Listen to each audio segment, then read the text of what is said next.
আসসালামু আলাইকুম। অনুক্রম ও ধারার পঞ্চম পর্বে সবাইকে স্বাগত জানাচ্ছি। আজকের পর্বে আমরা একটি দলগত কাজ সমাধান করার চেষ্টা করব। আশা করি ভিডিওটি তোমাদের কাজে লাগবে। তো চলো শুরু করি। আমরা এই মুহূর্তে 5টি বক্স দেখতে পাচ্ছি। আমাদের কাজ হচ্ছে এই বক্সগুলো নিয়েই, যেখানে লেখা আছে নিচের 5টি বক্সের প্রতিটি থেকে একটি করে সংখ্যা নিয়ে সমান্তর অনুক্রম তৈরি করো। সহপাঠীদের সাথে তোমার তৈরি অনুক্রমগুলো মিলিয়ে দেখো। এখন কথা হচ্ছে, এখানে আমরা 5টি যে বক্স দেখতে পাচ্ছি, এখান থেকে একটি একটি করে সংখ্যা নিব এবং একটি সিকোয়েন্স তৈরি করব। তো চলো আমরা সিকোয়েন্সটা তৈরি করার চেষ্টা করি। আমরা 1 নাম্বার যেটা নিতে পারি, আমরা যে কোনোটা থেকে শুরু করতে পারি।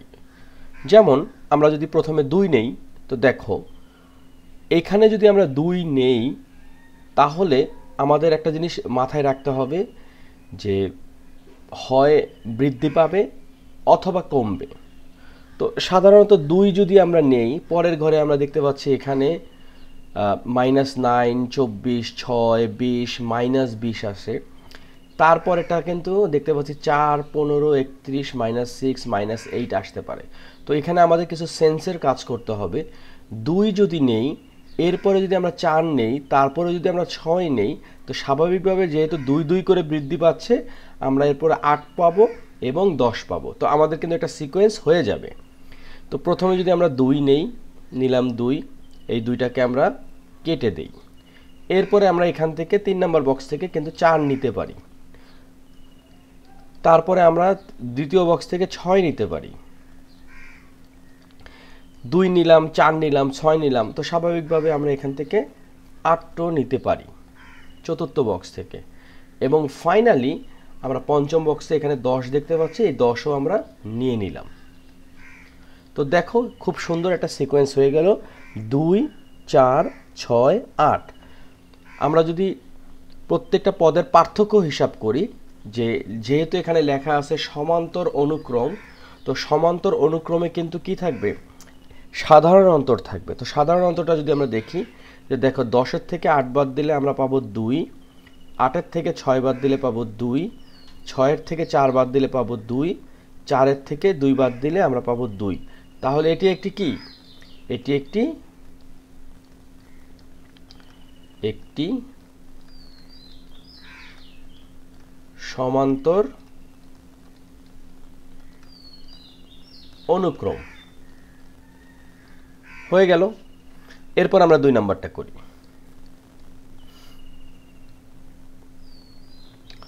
আমরা এরপরে চাইলে যেটা করতে পারি, যে আমরা 5 নিতে পারি বা 3 নিতে পারি। ধরো আমরা 3ই নিলাম, আমরা শুরুতে নিব হচ্ছে 3। তো 3-এর সাথে আমরা দেখি কোনো মিল পাই কিনা। দেখো এখানে আছে, বাকি থাকতেছে কি -9, 24, 20, -20, আবার দেখো 15, 31, -6, -8। আমাদের খুব একটা কিন্তু মিল মনে হচ্ছে না যে কোনটা নেওয়া যায়। কিন্তু আমরা যদি দেখো যে 3-এর পরে যদি 10 নেই, লক্ষ্য করো আমরা 3-এর পরে যদি 10 নেই, তারপরে আবার দেখো এখানে কিন্তু 10 আছে, 17 আছে, এখানেও কিন্তু 10 আছে। তো আমাদের একটু বুদ্ধিমত্তার যদি পরিচয় দিই, যে প্রথমে যদি আমরা 3 নেই, 3-এর পরে যদি 10 নেই, 10-এর পরে যদি 17 নেই, 17-এর পরে যদি আমরা 24 নেই, 24-এর পরে যদি 31 নেই, আমাদের কিন্তু একটা সিকোয়েন্স মেনটেন হবে। কিভাবে আমরা জিনিসটা যদি লিখি, যে আমরা প্রথমে 3 নিলাম, এই 3 আমরা কেটে দিলাম, তারপরে আমরা কত নিতে পারি, আমরা নিতে পারি হচ্ছে 10। এখন লক্ষ্য করার বিষয়, 10 কিন্তু দেখো এখানেও আছে, 10 এখানেও আছে, কিন্তু আমরা কোন 10 নিব?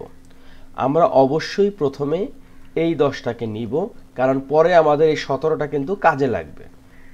আমরা তাহলে 10ও নিলাম, আর পরেরটা থেকে আমরা 17 নিলাম। এরপরে আমরা কত নিব? আমরা নিব হচ্ছে 24, কারণ 17-এর সাথে যদি 7 যোগ করি তাহলে হবে হচ্ছে 24। এবং ফাইনালি আমরা যেটা নিব সেটা হচ্ছে 31। এই হচ্ছে আমাদের 31। লক্ষ্য করো যে 31 থেকে 24 যদি আমরা বাদ দিই তাহলে হবে 7, 24 থেকে 17 বাদ দিলে আমরা পাবো 7, 17 থেকে 10 যদি বাদ দিই পাবো 7, এবং ফাইনালি 10-এর থেকে 3 বাদ দিলে আমরা পাবো 7। তাহলে এটি একটি কি হয়ে গেল? সমান্তর অনুক্রম হবে। আমাদের বড় একটা শর্ত হচ্ছে যে এক পদের থেকে পূর্ববর্তী পদের পার্থক্য একই হতে হবে, মানে যে সংখ্যাটা আছে তার সাথে যদি পার্থক্যটা যোগ করি পরবর্তী সংখ্যাটা পাওয়া যাবে। যেমন 3-এর সাথে 7 যোগ করলে 10 পাবো, 10-এর সাথে 7 যোগ করলে 17 পাবো, এইরকম করে আগাতে থাকবে। এরপর আমরা 3 নাম্বারটা করি। লক্ষ্য করো, আমরা এখন যদি 5 নিই, চিন্তা করে দেখো 5-এর পরে আমাদের কি জিনিসটা কাজে লাগতে পারে। এখানে আমাদের 10 কিন্তু বাকি আছে একটা, তো 5-এর পরে 10 হতে পারে। আমরা দেখি এখানে 15 আছে, এখানে এই যে 15 আছে, এখানে 20ও আছে, এবং ফাইনালি এখানে দেখতে পাচ্ছি 25ও আছে। তাহলে আমরা এইভাবে করতে পারি যে 5, 10, 15, 20 এবং 25। এখানেও কিন্তু পার্থক্য আমরা দেখতে পাচ্ছি 5 করে আছে। তাহলে আমরা কেটে দেই, 5 কেটে দিচ্ছি, তারপরে এই 10 কেটে দিচ্ছি, তারপরে হচ্ছে এই যে 15 কেটে দিচ্ছি, এরপরে আমরা এই যে 20ও কেটে দিলাম, এবং ফাইনালি 25 কেটে দিলাম। তো এটিও একটি সমান্তর অনুক্রম। এরপর আমরা 4 নাম্বারটা দেখি।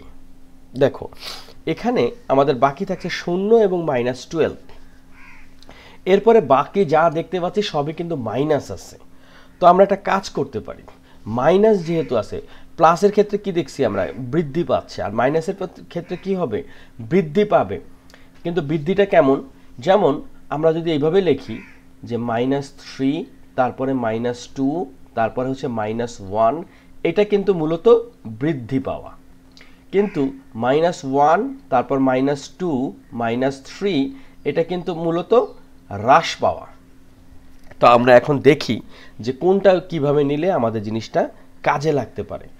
এখানে আমরা দেখতে পাচ্ছি যে -12 আছে, এখানে -12 দেখতে পাচ্ছি, এখানে -9 দেখতে পাচ্ছি, এখানে -6 দেখতে পাচ্ছি, এখানে -3 দেখতে পাচ্ছি। দেখো এখানে কিন্তু আস্তে আস্তে কি সিকোয়েন্সটা কমছে। এখন প্রশ্ন হলো এখানে -12 আছে, এখানেও -12 আছে, আসলে আমরা কোনটা নেব? এক্ষেত্রে আমাদের যেটা সহজ মনে হবে বা যেটা সিকোয়েন্সটা মিলবে, এখানে 0 এবং -12 আছে, আমাদের কিন্তু যে কোনো একটা নিতে হবে।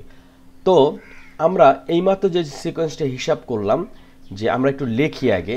দেখো প্রথমে আমরা চিন্তা করলাম -12, তারপরে আছে -9, তারপরে আছে -6, তারপর আছে -3। দেখো প্রত্যেকটার সাথে প্রত্যেকটা পার্থক্য কি লক্ষ্য করো। -3-র সাথে আমরা যদি পার্থক্য চিন্তা করি হচ্ছে আগেরটা, অর্থাৎ -6, তাহলে কি আসতেছে? -3 -7 +6 সমান হচ্ছে 3। অর্থাৎ এখানে সাধারণ অন্তর হচ্ছে 3। দেখো সাধারণ অন্তর 3, সাধারণ অন্তর 3, অর্থাৎ এই -3-র সাথে যদি আমি 3 যোগ করি তাহলে পরবর্তী সংখ্যাটা আমরা পাবো। তো চিন্তা করে দেখো -3-র সাথে যখনই আমরা 3 যোগ করব আমরা পাবো হচ্ছে 0। তো আমরা এখানে দেখতে পাচ্ছি এই যে 0, তাহলে আমরা এই 0 যদি কেটে দেই তাহলে এই -12 কিন্তু আমরা এখন নিতে পারবো না। এখানে আমরা যদি 0 নেই, দেখো এটার পার্থক্য কিন্তু তখন 3 আসবে। তাহলে আমাদের প্রথমে কোনটা নিতে হবে? প্রথমে নিতে হবে এই -12 নিলাম, তারপরে আমরা -9 নিয়েছি, তারপর -6 নিয়েছি, তারপর -3 নিলাম, এবং ফাইনালি 0 নিলাম। তো আমাদের বাকি থাকতেছে কি? আমরা যদি এখন 5 নাম্বারটা করি, দেখো -12 আছে, -20 আছে, -8 আছে, -4 আছে, -16 আছে। দেখো এখানেও কিন্তু একটা সিকোয়েন্স আছে। প্রথমে যদি আমরা -20 নেই, তারপরে দেখো এরপরে যদি আমরা -16 নেই, তারপরে যদি আমরা -12 নেই, এই যে 12 আছে, তাহলে -20 গেল, -16 গেল, তারপরে কি -12 গেল, এরপরে হচ্ছে -8, এই যে -8, এবং ফাইনালি -4, এই হচ্ছে -4। এটা যদি আমরা দেখি এখন যে -4-এর সাথে -8-এর পার্থক্য, অর্থাৎ সাধারণ অন্তরটা কত? -4, এখানে মাইনাস, আর হচ্ছে -8। তাহলে আমরা কত পাচ্ছি? -4 -7 +8, অর্থাৎ আমাদের সাধারণ অন্তর হচ্ছে 4। লক্ষ্য করে দেখো -20-এর সাথে -20 সাথে যখন আমরা +4 করব তাহলে কিন্তু -16 পাবো। এর সাথে যখন +4 করব তখন কিন্তু -12 পাবো। এরপরে যখন এখানের সাথে 4 করব তখন -8 পাবো, অর্থাৎ প্রত্যেকটার সাধারণ অন্তর কত? 4। তো এই ছিল আজকে আমাদের এই যে ছকটা, 5টা ছক আছে, এই 5টা ছকের ভিতরে বা 5টা বক্সের ভিতরে যে 25টা নাম্বার আছে, এখান থেকে আমরা একটা একটা করে নিয়ে আমরা কিন্তু একটি সাধারণ অনুক্রম বা সমান্তর অনুক্রম তৈরি করলাম। তো হোপফুলি ভিডিওটা তোমাদের কাজে লাগছে।